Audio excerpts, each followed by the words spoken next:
महाशिवरात्रि की कथा केवल एक पौराणिक प्रसंग नहीं है, बल्कि ये मानव जीवन को दिशा देने वाली आध्यात्मिक यात्रा है। ये वो पावन रात्रि है जब सृष्टि की चेतना अपने मूल स्रोत भगवान शिव में विलीन होती मानी जाती है। शिव को केवल देवता नहीं, बल्कि चेतना, वैराग्य और करुणा का स्वरूप कहा गया है।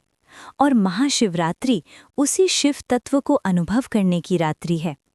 प्राचीन ग्रंथों के अनुसार एक समय माता पार्वती ने ये निश्चय किया कि वे भगवान शिव को ही अपने पति के रूप में प्राप्त करेंगी। इसके लिए उन्होंने वर्षों तक कठोर तप किया, अंजल का त्याग, एकाग्र साधना और अडिग विश्वास के साथ। उनका ये तप इतना प्रबल था कि संपूर्ण सृष्टि उनकी भक्ति से प्रभावित हो उठी। अंततः फाल्गुन मास की कृष्ण पक्ष की चतुर्दशी को भगवान शिव ने माता पार्वती के तप को स्वीकार किया और उन्हें अपनी अर्धांगिनी बनाया। इसी कारण महाशिवरात्रि को शिव पार्वती विवाह की रात्रि भी कहा जाता है।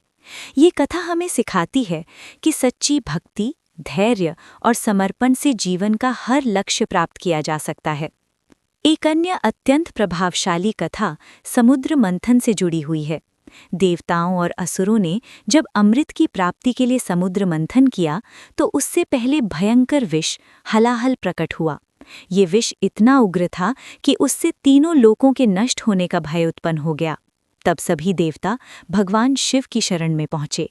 सृष्टि की रक्षा के लिए भगवान शिव ने बिना किसी स्वार्थ के उस विष को अपने कंठ में धारण कर लिया।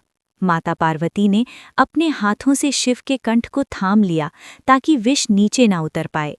इसी कारण भगवान शिव का कंठ नीला हो गया और वे नीलकंठ महादेव कहलाए। ये कथा हमें त्याग, करुणा और विश्व कल्याण की सर्वोच्च भावना का संदेश देती है।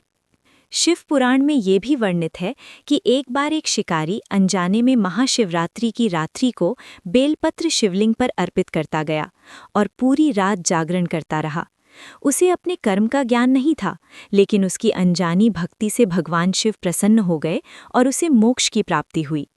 इस कथा से ये शिक्षा मिलती है कि भगवान शिव भाव के भूखे हैं, विधि विधान से अधिक महत्वपूर्ण है श्रद्धा और भाव। महाशिवरात्रि की रात्रि को जागरण का विशेष महत्व है। कहा जाता है कि इस रात्रि में शिव तत्व अत्यंत सक्रिय होता है और जो व्यक्ति ध्यान, जप या मौन के माध्यम से भीतर की यात्रा करता है, वो स्वयं के अज्ञान को समाप्त कर सकता है। यही कारण है कि योगी, साधक और भक्त इस रात्रि को आत्मिक उन्नति के अवसर के रूप में देखते हैं। महाशिवरात्रि हमें ये भी सिखाती है कि शिव केवल संहारक नहीं, बल्कि नव सृजन के आधार हैं। वे हमें सिखाते हैं कि अहंकार, भय, क्रोध और आसक्ति का नाश कर ही जीवन में सच्चा आनंद प्राप्त किया जा सकता है। इस पावन रात्रि में व्रत, पूजा और जागरण के साथ साथ यदि हम अपने भीतर की बुराइयों को त्यागने का संकल्प लें, तो यही महाशिवरात्रि का वास्तविक फल है। अंत में बस यही भावना रखें, हे महादेव, जैसे आपने संसार का विष अपने कंठ में धारण किया, वैसे ही हमारे जीवन के दुख, भय और अज्ञान को भी हर लो।